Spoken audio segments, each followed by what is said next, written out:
There was an article that appeared in the Tennessean this past week telling the story of a woman named Breonna Brown.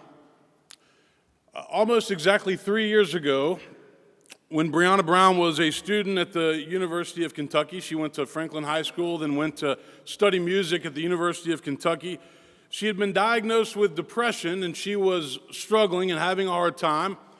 Her mother recalls that she had come home after school was out. She was back here in Nashville and Franklin, but something was just off. Something was not right, and her mom remembers the morning.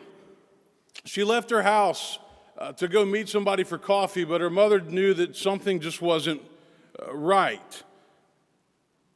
Breonna drove to a bridge that many of us have read about and know about here in town. It's the Natchez Trace Bridge, which is a 155-foot tall structure not too far from her house in Franklin. And she had thought about ending her life before, but on this particular day, she just decided that she was going to do it. The pain was simply too much, and she felt like she just couldn't take it anymore. So she got on top of the bridge. She saw the number to the suicide hotline. She saw where people had written on the wall, "You are loved, we love you, we care about you," messages that have come from other people and families who have lost loved ones.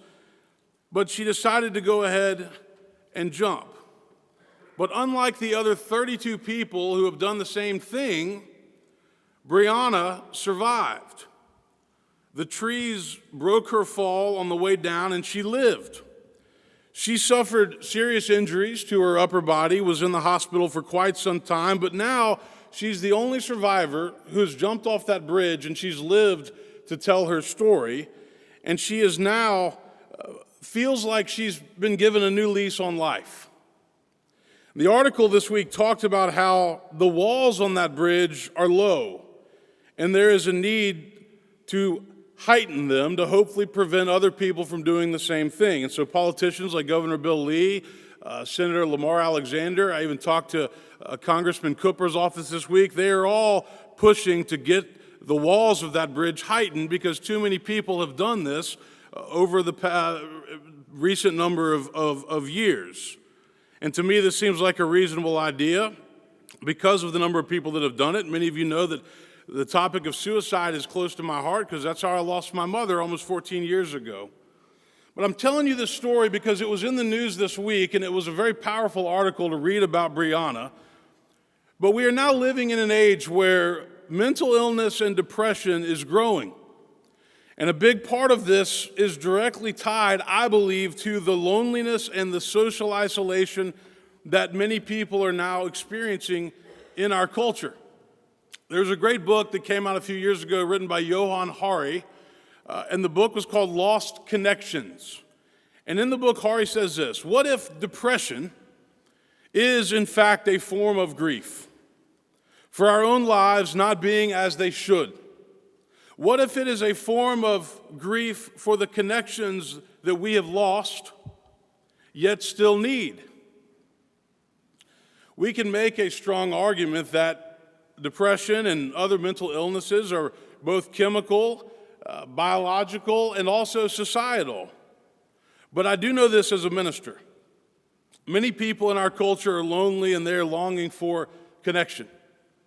And as Christians, I think we should do everything in our power to help build those connections, to let people know that they are not alone, to let people know that we care about them. If you're here this morning and you are struggling, I want you to know that you're not alone, that this church cares about you, that I care about you, that the people of Woodmont care about you. You don't have to live life all by yourself. Since surviving that jump 3 years ago, Breonna has now become a spokesperson for people that are wrestling with depression. She lives in Atlanta now, but she wants people to know that there is hope and help out there.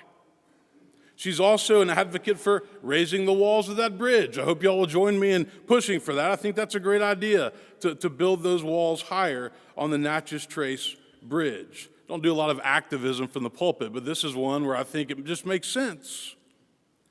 I tell you her story this morning because we're going to start a new June sermon series focusing on Paul's letter to the church at Philippi, the book that we call Philippians.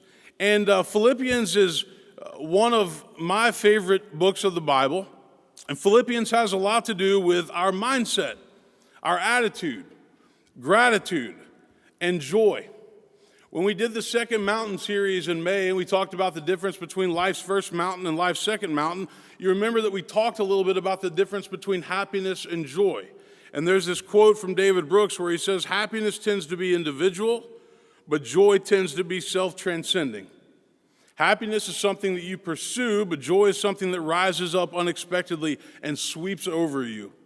Happiness comes from accomplishments, but joy comes from offering your gifts to others. Happiness fades. We get used to the things that make us happy, but joy doesn't fade. To live with joy is to live with wonder, gratitude, and hope. And people who are on the second mountain of life, we said during that series, have been transformed because they are living a joyful life. Now, I believe that Paul's letter to the Philippians gives us some of the tools to help us do that. So here's a basic overview, a basic introduction of this epistle.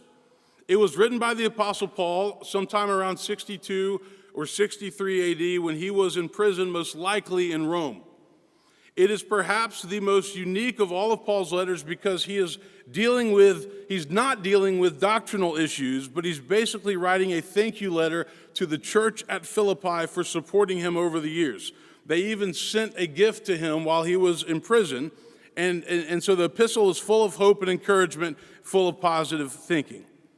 The words joy and peace appear at least 16 times throughout this letter, and so these are the primary themes that Paul wants to emphasize, so Lauren's song was very fitting this morning. The church at Philippi was the earliest church that Paul started on the continent of Europe. He visited it on at least 2 different occasions, and he stayed in communication with the Philippians. This letter is short, so I'm going to inspire you to read it over the month of June. It's only 4 chapters long. And I think the greatest lesson that we can learn from Philippians is Paul's challenge for us to live like Christ, to imitate Christ, to model his humility.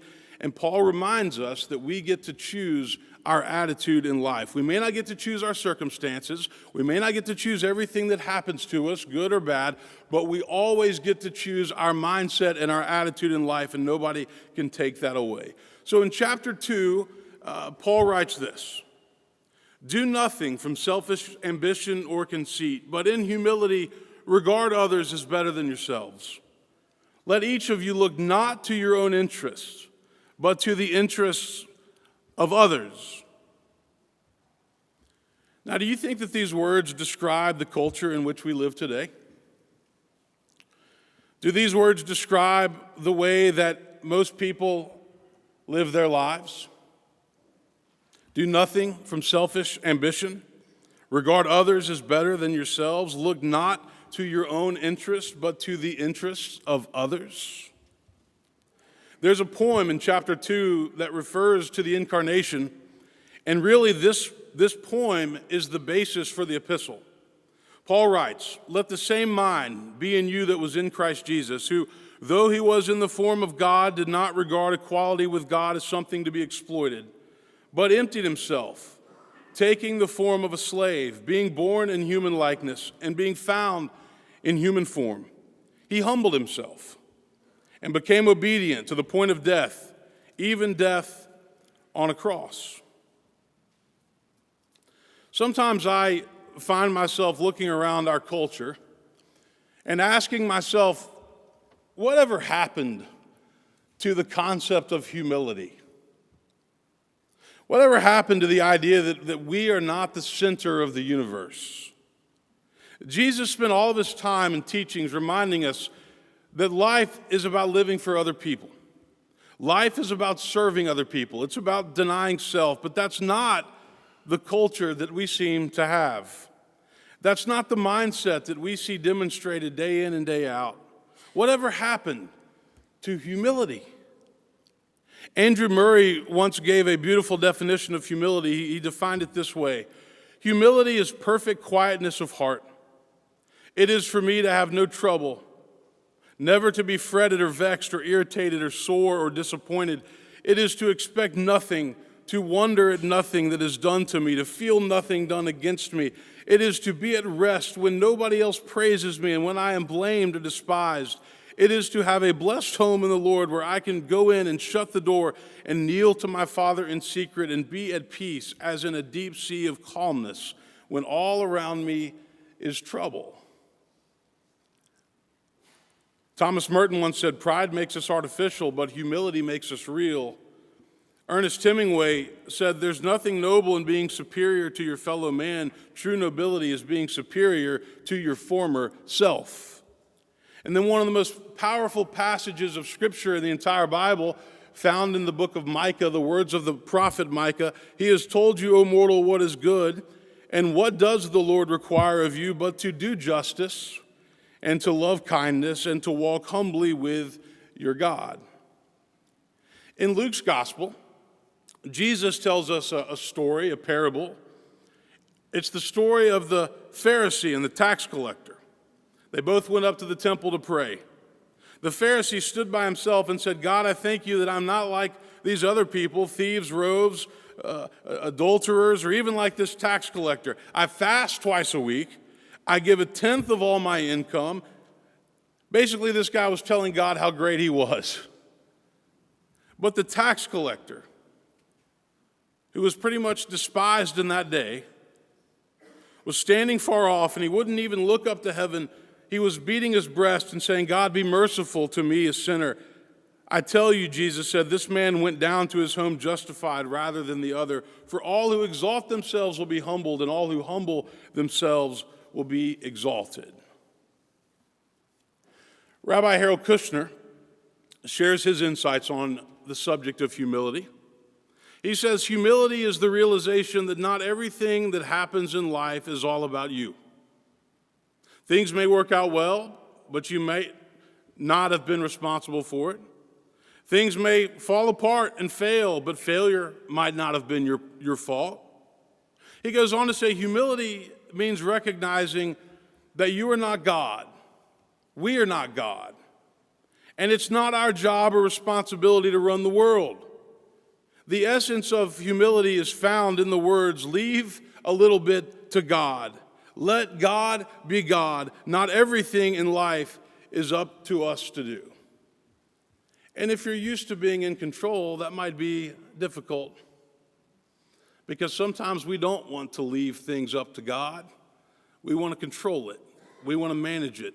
We want to make sure that it turns out the way that we want it to turn out.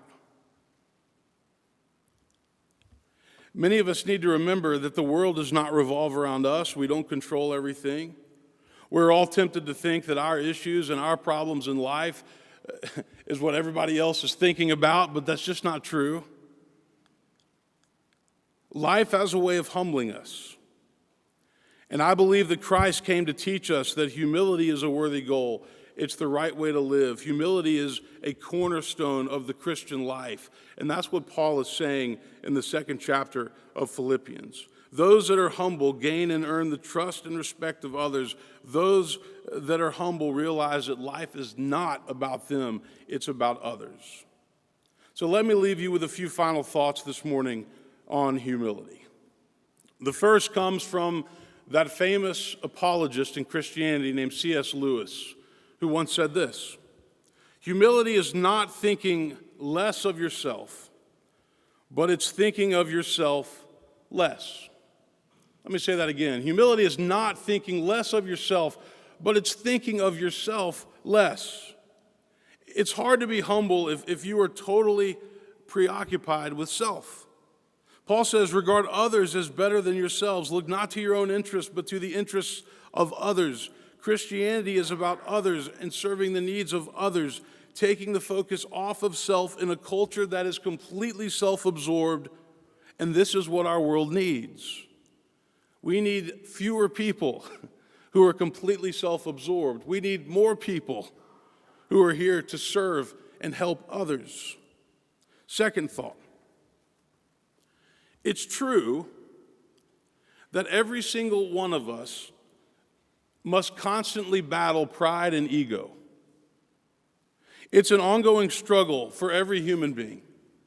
The dilemma that many of us face is this: how can we live in a culture that worships achievement and success and accomplishment and prestige and money and power and social media and self-promotion? And yes, that's what social media is often about, self-promotion, yet maintain a strong sense of humility in the process.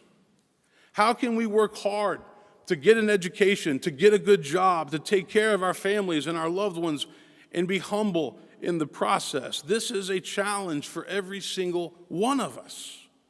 To not live as though we have all the answers, to not live as though we're God's gift to the world and we have everything figured out. Just ask us. So we have to constantly keep our pride and our ego in check. Henry Nouwen, who's a great spiritual author, wrote a book called The Selfless Way of Christ, Downward Mobility and the Spiritual Life. And in the book, Nouwen draws this clear distinction between the way of the world and the way of Christ. So first he talks about upward mobility, and we all know what upward mobility is, something we're very familiar with. He says, our whole way of living is structured around climbing the ladder of success and making it to the top. Our very sense of vitality is dependent upon being part of the upward pull and upon the joy that's provided by the rewards that we're given on the way up. But then Nouwen switches and he talks about this concept of downward mobility. And he says downward mobility was actually the way of Jesus. He says God revealed himself as a small helpless child, as a refugee in Egypt, as an obedient adolescent, an inconspicuous adult, as a preacher from Galilee, followed by some simple fishermen, as a man who ate with sinners and talked with strangers, as an outcast, a criminal, a threat to his people. He moved from power to powerlessness, from greatness to smallness, from success to failure, from strength to weakness, from glory to ignominy. The whole life of Jesus was a life in which all upward mobility was resisted. Now, is it realistic to think that we're all going to resist opportunities for upward mobility? No. But should we realize that the value of our life is much more than our ability to climb the ladder of success? Yes.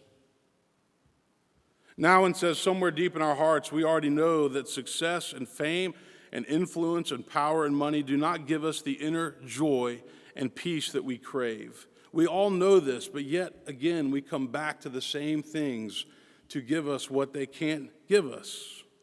But we have to ask why. Lastly this morning, I sincerely believe that humility and joy are interconnected. I believe that those who live with humility get to experience far more joy in their life. And honestly, I can't even completely explain why. I just believe that it's true. If you can be humble in life, I think that you will learn to appreciate the small things, the basic things. I think that you'll find joy in the ordinary. It's when everything has to be extraordinary in life that we get the most disappointed.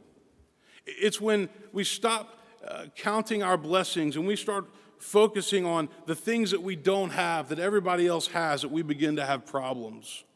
All of us want more joy in our lives, but something that we fail to do often is we fail to find it in the simple things, in the common things. Not everything has to be grand and over the top. Not everything has to be better than the last thing. There are too many people who live lives of despair, and they need to experience more joy on a regular basis. And I do believe that joy and humility are intertwined, and joy is found in the ordinary. So this month, as we read and study Philippians, we will begin to see how Paul helps give us the mindset and the attitude that we need to experience joy, to experience hope, to experience peace. And I do believe that this is the mindset of Christ that we are called to emulate. Amen.